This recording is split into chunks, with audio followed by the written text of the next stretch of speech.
Yo, yo, yo, yo, yo, yo, yo. What's good? What's good? We back with another reaction video. And I was not going to do an intro because if you read the title, this is something I saw the title at work. I didn't watch it, but I was at work looking through some of the videos I can do. And I seen this and I said, boy, oh boy, I got to react to this one right here, man. I got to react to this one. So we're gonna start it off. We're talking about some ESPN Analyst gets destroyed for disrespecting Larry Bird. I seen that. I said, what? There ain't no way I'm not gonna do this video. I gotta do this video. But let's see, man. Let's get into it.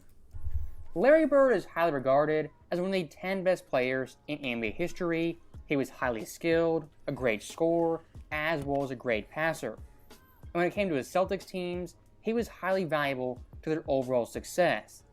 Now, with that being said, Larry Bird, like most older legends, is losing respect as time goes on. And when it comes to ESPN, I was absolutely floored to see a former NBA player in Same like I was, man. I said, what? I seen the title. I said, it ain't no way, bro. Ain't no way. Let's get into it. insulting Larry Bird and saying point blank he is not one of the greatest shooters in NBA history. How?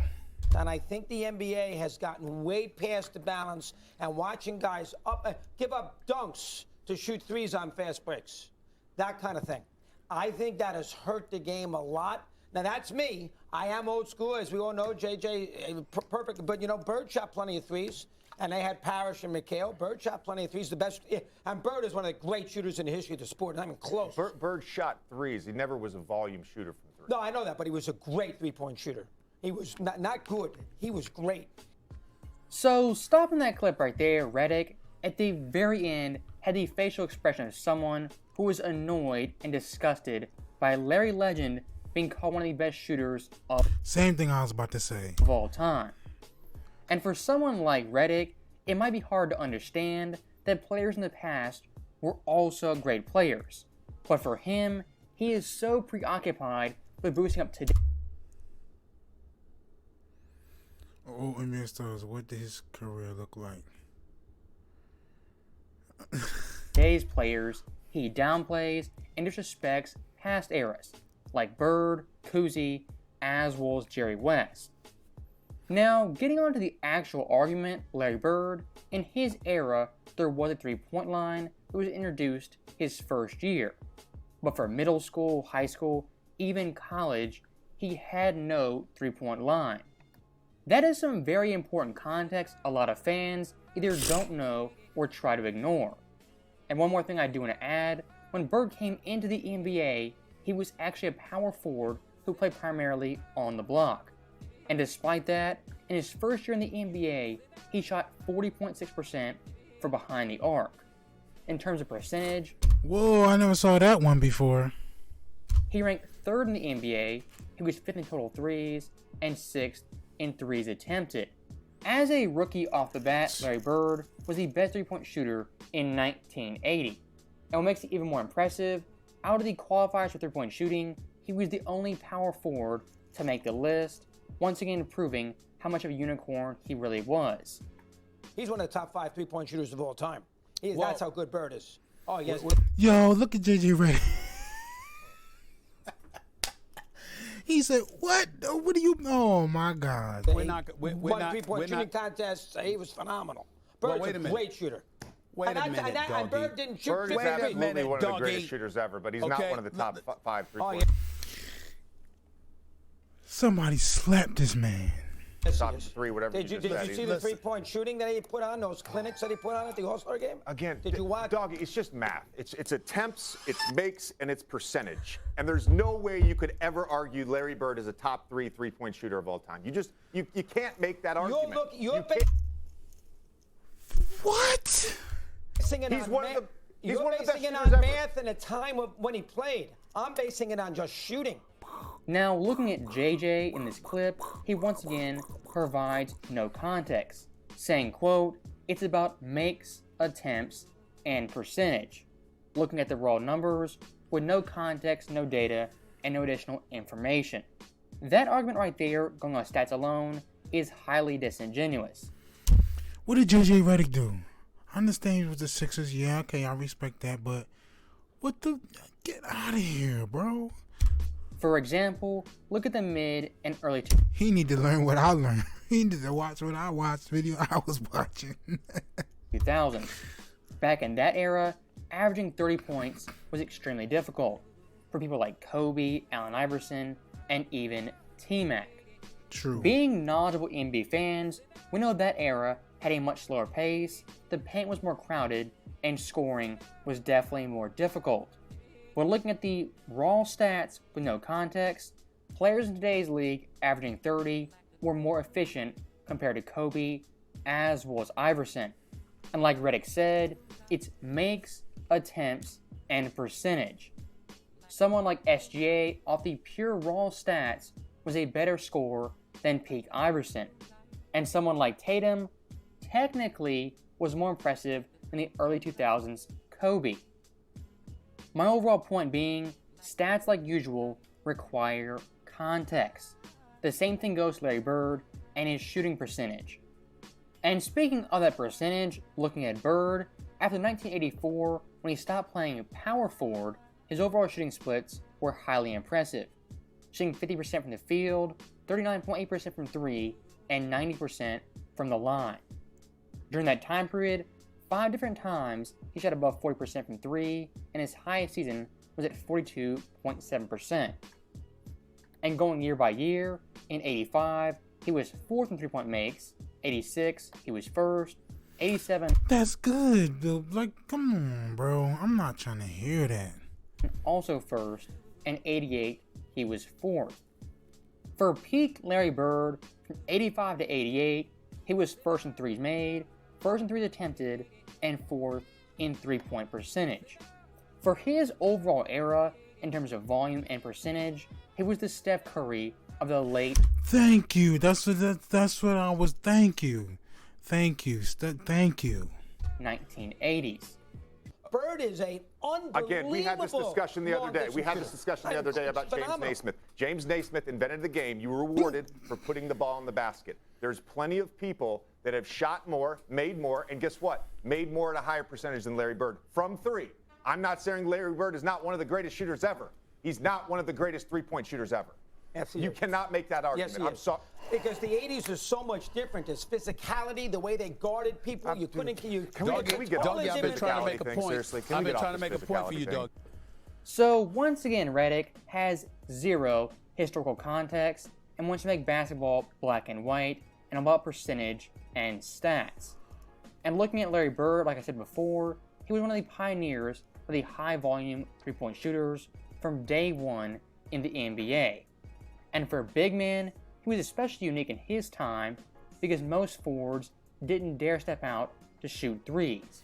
And Bird's overall influence, much like No, just keep going. Oh my.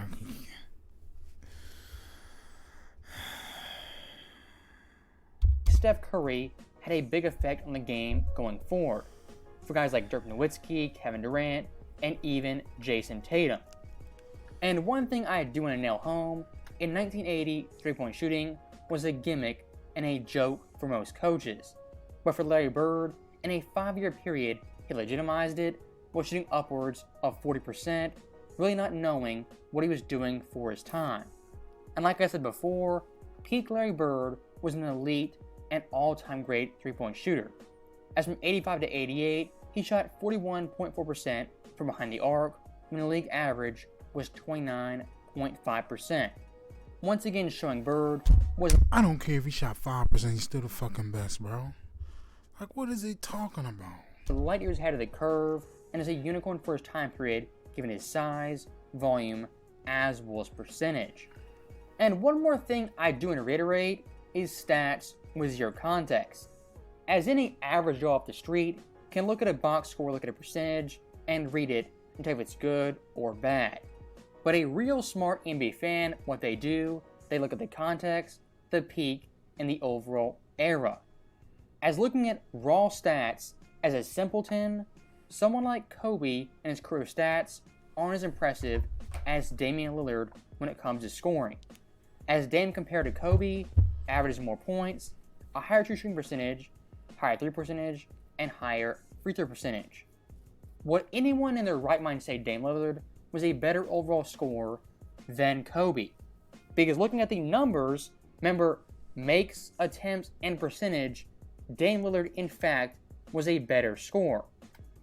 And once again, looking at Bird, at his absolute peak in the playoffs, he was phenomenal. As an 86, he averaged 25.9 points, 9.3 boards, 8.2 assists on 52, 41, and 93 splits. For NBA history, Larry Bird was the first player ever to have a high-volume 50, 40, 90 postseason run. And since Bird, only KD and Kawhi have joined him on that list. Let's say Steph Curry, for example. Right. When I watch Steph Curry off the ball in a playoff game, Oh, he's great. getting I know that. grabbed and held by Marcus Smart, they're attached to him at all times. Right. Then when I watch Larry Bird come off a pin down and no one's within 5 feet of him and they're shooting the gap, you're telling me one is more physical than the other? You're telling me that's more physical than Steph Curry being grabbed and held for 48 minutes? Now, stopping Redick right there, when talking about any era of basketball, there are always good defensive teams and bad defensive teams. But for Redick, when it comes to Bird's era, he only focuses in on the bad defense, compared to Steph's era, where he totally ignores the bad defense and the awful teams like Houston, Charlotte, and San Antonio. And as a basketball fan on YouTube, it takes about 5 minutes to find Larry Bird playing against very physical defense who grabs him, holds him, double teams him, and does all types of things to limit his shots and his shooting space. Do you see how just... Oh my god, bro. I didn't never get this pissed off in a video I ever made. Y'all seeing it right now. Do you see, y'all know y'all seen how he's just shooting over people fucking leaning out? Like, what is he talking about, bro? I mean, speaking of the 80s, when it came to my Pistons, they had Dennis gosh, Rodman, Joe Dumars. Look at that. The Lakers had Cooper and Worthy. Philadelphia had Bobby Jones and Caldwell Jones. Players like Allen Robinson, Larry Nance, Sidney Moncrief, Buck Williams. You had great defenders on all-time great defensive teams. And just like Redick, I could cherry pick bad plays here, bad plays there, from any era. At the end of the day, it makes no sense doing that. You have to watch the film, understand the era, and provide context to what you're watching. Yes, back in the day, they played very close and compact to the basket. That's because back then, they didn't know the value of three-point shooting. But someone like Bird was a pioneer and an innovator of three-point shots for big men and just players in general. And one last thing I do want to throw in there, looking at Larry Bird, Mad Dog Russo brought up the NBA Finals. For Bird in the Finals, for his career, in 5 trips collectively, he shot 42.2% from behind the arc. And when it came to clutch time play, in the final 5 minutes, shot a staggering 42.8%. If you look at three-point shooting for Larry Bird, at the biggest times when the stakes were highest, he elevated his game and rose to the occasion. And like Pat Riley said, Larry Legend is the guy you want taking the shot when the clock's winding down. So that right there is my last overall point. And when it comes to Bird, I personally think he's a top 10 shooter of all time. If you want to say top 5, I definitely wouldn't push back too heavily given his era and how good he was for his time period. And for Redick, as you guys know, I am not a big fan of him or his takes regarding past legends. As always, thank you guys for watching, hope you enjoyed it. I'll see you next time.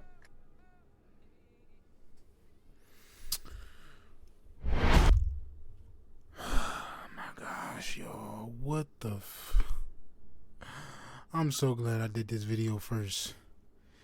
Oh my gosh, yo, like, what is he talking about?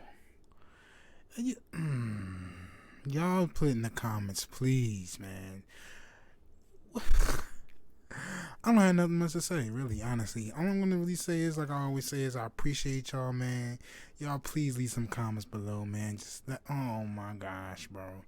Leave some comments down below what y'all think, because for me, just really freshly learning and seeing Larry Bird, I knew about Larry Bird, but I didn't really go into deep details, like really after I dropped his mixtape. But it's like, yo, what is he talking about? He mean to tell me he's not top 3 top, man? I'll put him fucking number 1. Like, come on, man. Unless y'all know some other people better shooting. Not talking about now. I'm talking about back then in his time. Like, you know, give me videos, 'cause I definitely react and do their highlights too. But other than that, right now, I know Larry Bird, man. Like, come on, yo. But yeah, I'm out of here. I'm on to the next video, man. That's crazy, yo. That's so crazy. But I love y'all. I'm out. Peace, man. Just leave your comments below, man. He's wildin'. JJ is wildin'.